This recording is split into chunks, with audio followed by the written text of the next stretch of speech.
স্বামী সরকারি চাকরি করলে কি অন্নপূর্ণা ভাণ্ডারে ৩,০০০ টাকা পাওয়া যাবে? সম্পূর্ণ সত্যিটা জানুন আজকের এই জনকল্যাণ প্রকল্প ইউটিউব চ্যানেল থেকে। বন্ধুরা, আপনাদের সবাইকে স্বাগত জানাই আমাদের চ্যানেল জনকল্যাণ প্রকল্পে। আজকের ভিডিওতে আমরা আলোচনা করব এমন একটি গুরুত্বপূর্ণ প্রশ্ন নিয়ে, যেটা নিয়ে আমাদের আগের ভিডিওর কমেন্ট সেকশনে হাজার হাজার মহিলা প্রশ্ন করেছেন। প্রশ্নটা হলো, যদি স্বামী সরকারি চাকরি করেন বা পরিবারের কেউ সরকারি চাকরি করেন, তাহলে কি সেই পরিবারের মহিলা অন্নপূর্ণা ভাণ্ডার যোজনায় আবেদন করে মাসে মাসে ৩,০০০ টাকা পেতে পারবেন? এছাড়াও আরেকটা কমেন্ট অনেকেই প্রশ্ন করেছেন, আগে লক্ষ্মীর ভাণ্ডারের টাকা যেই ব্যাংক অ্যাকাউন্টে পেতাম, এখন সেই অ্যাকাউন্টে ডিবিটি লিংক নেই, অন্য ব্যাংকে ডিবিটি লিংক আছে, তাহলে কি অন্নপূর্ণা ভাণ্ডারের টাকা কোনো ব্যাংকে ঢুকবে?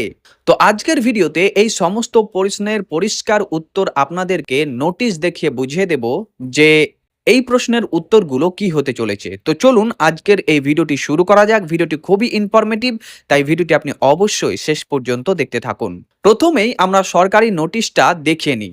এই নোটিশটি পশ্চিমবঙ্গ সরকারের তরফ থেকে প্রকাশ করা হয়েছে 19শে মে 2026 তারিখে। এখানে পরিষ্কারভাবে বলা হয়েছে যে যোগ্য মহিলাদের ব্যাংক অ্যাকাউন্টে প্রতি মাসে ৩,০০০ টাকা করে কিন্তু দেওয়া হবে। তবে এর জন্য কয়েকটি শর্ত আপনাদেরকে অবশ্যই মানতে হবে, তবেই কিন্তু আপনি টাকাটা পাবেন, নচেত কিন্তু আপনার টাকাটি বাতিল হয়ে যেতে পারে। প্রথম নম্বর শর্ত দেওয়া হয়েছিল, আবেদনকারীকে অবশ্যই পশ্চিমবঙ্গের মহিলা হতে হবে, অর্থাৎ তাকে পশ্চিমবঙ্গে বসবাসরত মহিলা হতে হবে। দ্বিতীয় শর্ত দেওয়া হয়েছিল, বয়স কিন্তু 25 থেকে 60 বছরের মধ্যে হতে হবে। এখন আসি সবচেয়ে গুরুত্বপূর্ণ প্রশ্নে, যদি স্বামী সরকারি চাকরি করেন, তাহলে কি স্ত্রী আবেদন করতে পারবেন নাকি পারবেন না? সরকারি নোটিশে ইংরেজিতে লেখা রয়েছে এবং সেখানে যা ইংরেজিতে বলা হয়েছে সেটি হলো, she is not in any permanent government employment getting regular salary। অর্থাৎ যে মহিলা আবেদন করবেন তিনি যেন সরকারি চাকরিতে নিযুক্ত না থাকেন, এটাই কিন্তু পরিষ্কারভাবে এটার বলা হয়েছে। বাংলা অনুবাদ করলে এটার দ্বারাই তিনি কেন্দ্র বা রাজ্য সরকারের অধীনে কোনো স্থায়ী সরকারি চাকরি, সরকারি আন্ডারটেকিং, পঞ্চায়েত, পৌরসভা, স্থানীয় সংস্থা বা সরকারি সাহায্যপ্রাপ্ত শিক্ষা প্রতিষ্ঠানে শিক্ষক বা অশিক্ষক পর্যায়ে নিযুক্ত নন। এখানে ভালোভাবে লক্ষ্য করুন, কোথাও কিন্তু স্বামীর সরকারি চাকরির কথা উল্লেখ করা হয়নি, অর্থাৎ স্বামীর কথা কিন্তু বলা হয়নি। অর্থাৎ বর্তমানে যে নোটিশটি প্রকাশ হয়েছে সেখানে শুধু আবেদনকারীরই মহিলা চাকরির বিষয়টি উল্লেখ করা হয়েছে। তাই এই মুহূর্তে সরকারি নোটিশ অনুযায়ী আমরা যেটা বুঝতে পারি এবং যেটা বিবেচনা করতে পারি সেটি হলো, যদি মহিলা নিজে সরকারি চাকরি না করে থাকেন তাহলে তিনি কিন্তু আবেদন করতে পারবেন। স্বামী যদি সরকারি চাকরি করে, বর্তমানে নোটিশে কিন্তু সেটি কোথাও উল্লেখ করা হয়নি যে স্বামী যদি সরকারি চাকরি করে তাহলে কিন্তু তার স্ত্রী বা তার বাড়ির লোকজন টাকা পাবেন না, এমনটা কিন্তু কোথাও উল্লেখ করা নাই। তবে একটা বিষয় মনে রাখবেন, আগে অনেকেই প্রকল্পে পরিবারের সদস্য সরকারি চাকরি করলেও আবেদন বাতিল হতো। তাই ভবিষ্যতে নতুন কোনো আপডেট বা নিয়ম এলে অবশ্যই আমরা এর ভিডিওর মাধ্যমে আপনাদেরকে জানিয়ে দেব। তাই আমাদের এই গুরুত্বপূর্ণ চ্যানেলটিকে সাবস্ক্রাইব করে রাখুন এবং যদি আপনি ফেসবুক পেজ থেকে দেখেন তাহলে অবশ্যই পেজটিকে ফলো করে আসুন। এবার আসি ইনকাম ট্যাক্সের বিষয়ে। নোটিশে আরও বলা হয়েছে, আবেদনকারী মহিলা যেন ইনকাম ট্যাক্স না দেন।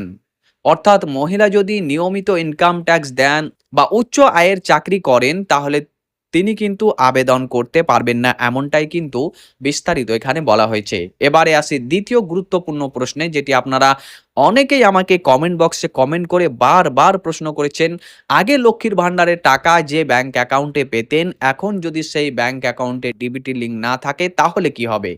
নোটিশে পরিষ্কারভাবে বলা হয়েছে, financial assistant shall be credited directly through DBT to Aadhaar linked bank account.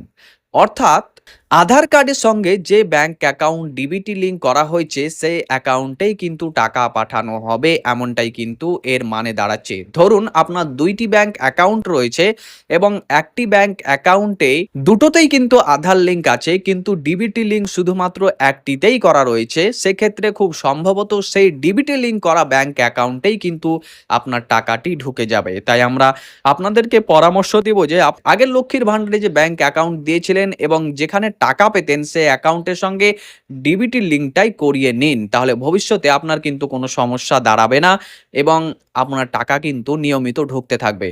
কারণ অনেক সময় দেখা যায় আবেদন এক ব্যাংকের কিন্তু ডিবিটি লিঙ্ক অন্য ব্যাংকে থাকার কারণে টাকা কিন্তু অন্য অ্যাকাউন্টে ঢুকে যাচ্ছে বা অন্য অ্যাকাউন্টে চলে যাচ্ছে বা ক্রেডিট হচ্ছে।